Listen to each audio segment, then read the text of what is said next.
তো যারা time set up করতে পারো না তাদেরকে বলছি তোমরা কীভাবে টাইম সেট আপ করবে দেখে নাও। এই যে এখানে অন পাবলিক, এটা পাবলিক আছে, পাবলিকে করবে না, এই জায়গাটাতে রেখে দেবে। হ্যাঁ, ব্যাক চলে আসবে। এইখানে তোমার যেখানকার অ্যাড্রেস, তোমার যেটা বড় শহর সেখানে নামটা লিখে দেবে। যেমন আমার কলকাতা, আমি এখানে কলকাতা দিয়ে দিলাম। তারপরে এই যে পরে এটাতে মারবে, তারপরেরটাতে এখানে এখানে যেটা নীল দাগ আছে সেটাতে সেট আপ করে দেবে, ব্যাস। তারপরে চলে আসবে এই যে এখানে হাতে টাকার চিহ্ন দেখা যাচ্ছে, এইখানে মারবে। হ্যাঁ, উপরে আছে, ঠিক আছে, চলে এলো। এবারকার এখানে একটা সবচাইতে বড় বিষয় আছে, তোমার যেগুলো ইউটিউবে সবচাইতে বেশি ভিউ সেটা মারবে। আমি এটা স্যাম্পল আপনাদেরকে দেখাবার জন্য এটা আমি করে দিলাম, ঠিক আছে। এটা একটা মেরে দিলাম, ব্যাস। এখানে মোটামুটি আসছে। এখানে কি করতে হবে, এই যে হ্যাশট্যাগ, এই হ্যাশট্যাগুলো ব্যবহার করতে হবে আপনাদেরকে।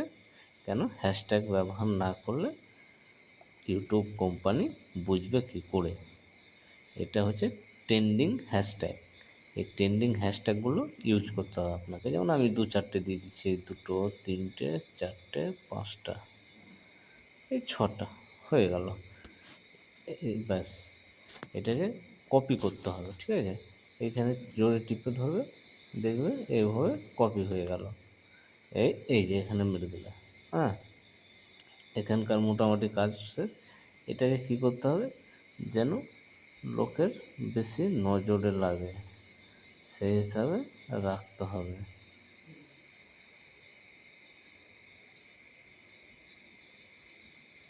যেন লোকের নজরে লাগে সেই হিসাবে রাখতে হবে জিনিসটাকে। হ্যাঁ, আমি এটা এখানেই রেখে দিলাম, ঠিক আছে। আল্লাহ লেখাটা নজরে লাগবে লোকের, রেখে দিলাম, ব্যাস। এখানে কী করতে হবে, এটাকে আপলোড করে দিতে হবে, এখানে আপলোড করে দিতে হবে। হ্যাঁ, এটাকে আপলোড করে দিয়ে এটাকে ডাইরেক্ট কেটে দিলে এই যে ওয়াইটি স্টোরি আছে, ওয়াইটি স্টোরিতে চলে আসবে। ওয়াইটি স্টোরিতে আসার পরে এই যে এখানে এই জায়গাটাতে মারবে। এই জায়গাটা মারার পরে আপনি আবার উপর থেকে নিচের দিকে টানবে, ঠিক আছে। দেখবে যে ভিডিওটা আপলোড করেছিল এইখানে চলে এলো।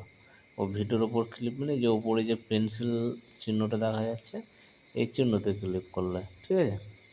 এই চিহ্নতে ক্লিক করার পর ওপরে যেটা কপি করেছিলে লিঙ্কটা, হ্যাশট্যাগুলো এখানে এই দেখো এখানে লেখার ওপরে আছে, এটা টাচ করে দিলে চলে এলো, এখানে ব্যাক চলে এলে। এই যে ঘড়ির চিহ্ন আছে, ঘড়ির চিহ্নতে এলে সবচাইতে নিচে দেখো, হ্যাঁ, এখানে মারবে, এই যে। তারপরে এখানে তারিখ, বছর, টাইম, এখানে কী করলে, আমি যেমন এটা 2 তারিখ ছাড়বো, 2 তারিখ মেরে দিলাম। এবার তুমি কটার সময় টাইমটা সেট আপ করে তোমার ব্যক্তিগতভাবে, আমি যেমন 5টা 25 করে দিলাম, ঠিক আছে। পিএম, এখানে এএম পিএম, দুপুরের পরে হলে পিএম, সকালে হলে এএম, ওকে করে দিলাম, ডান। হ্যাঁ, ব্যাক চলে এলাম। ব্যাক চলে আসার পর এই যে এখানে দেখো সেভ, এই সেভে কন্টিনিউ করে দিলাম। এটা কি হলো, আপলোড হয়ে গেল, ঠিক আছে। এখানে একটু সময় নেবে আপলোড হতে। হ্যাঁ, এটা আপলোড হয়ে গেল। মোটামুটি আশা করি বুঝতে পেরেছি সবাই। হ্যাঁ, দেখো আমার আপলোড অলরেডি হয়ে গেছে। হ্যাঁ, তোমাদেরকে দেখে দিই, এই যে এখানে আপলোড অলরেডি হয়ে গেছে, 5টা 24-এ আপলোড হবে। হ্যাঁ, এই ব্যাক চলে রেখে দিলে ব্যাস হয়ে গেল তোমাদের এটা।